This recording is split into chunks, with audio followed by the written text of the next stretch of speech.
partie d'un groupe de libre expression et de libre vote. Le groupe RDSE. Le groupe RDSE. Par ailleurs, j'appartiens à un parti politique qui s'appelle le Mouvement républicain et citoyen. Vous savez tout. Et je sais tout, Jean-Pierre Chevènement, je sais aussi que vous êtes opposé à ce projet de loi.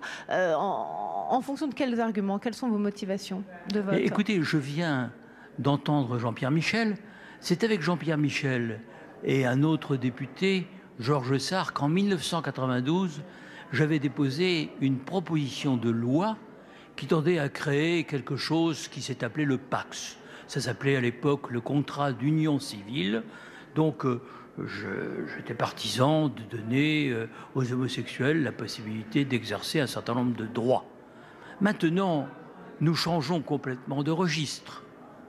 Avec ce projet de loi, nous brouillons complètement le droit de la filiation. Des couples homosexuels peuvent adopter ensemble des enfants et demain, avec la gestation pour autrui ou la procréation médicale assistée, on va rompre le lien.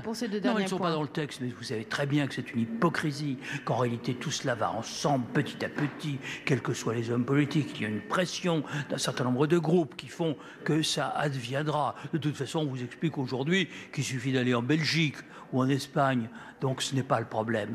Donc on va délier complètement ce qui est la reproduction humaine de l'acte qui peut réunir un homme et une femme. Création naturelle, hein, oui. Voilà, c'est-à-dire que on entre là dans un univers inconnu, c'est un pari anthropologique que pour ma part je me refuse à faire parce que je pense que un enfant a le droit d'avoir un père et une mère, ou au moins l'idée d'un père et l'idée d'une mère. Et bien entendu, je pense que c'est pas un problème partisan. C'est un problème où chacun doit se déterminer en conscience.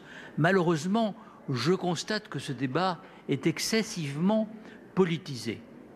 J'ajoute que je On ne sent le bien juge. effectivement dans l'hémicycle du Sénat que c'est plus tendu que d'habitude ici à la Haute Assemblée. Oui, mais les partis ne devraient pas s'exprimer en tant que tels. On devrait donner à chaque parlementaire la liberté de son choix. Et moi, si je pouvais le faire dans une atmosphère sereine, je n'approuverai pas ce texte, bien entendu. Je ne l'approuverai d'ailleurs pas en aucune manière, mais je voterai contre. Simplement, je ne veux pas me faire instrumenter politiquement. On voit bien l'atmosphère générale qui règne. Par conséquent, je ne vous le cache pas, je suis tenté de ne pas prendre part au vote pour éviter d'être instrumenté. Donc vous êtes tenté par l'abstention?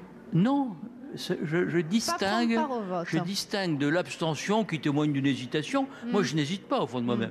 Mais je ne veux pas me laisser instrumenter politiquement par la droite dans un débat qui, à mon sens, ne devrait pas être un débat de la droite contre la gauche.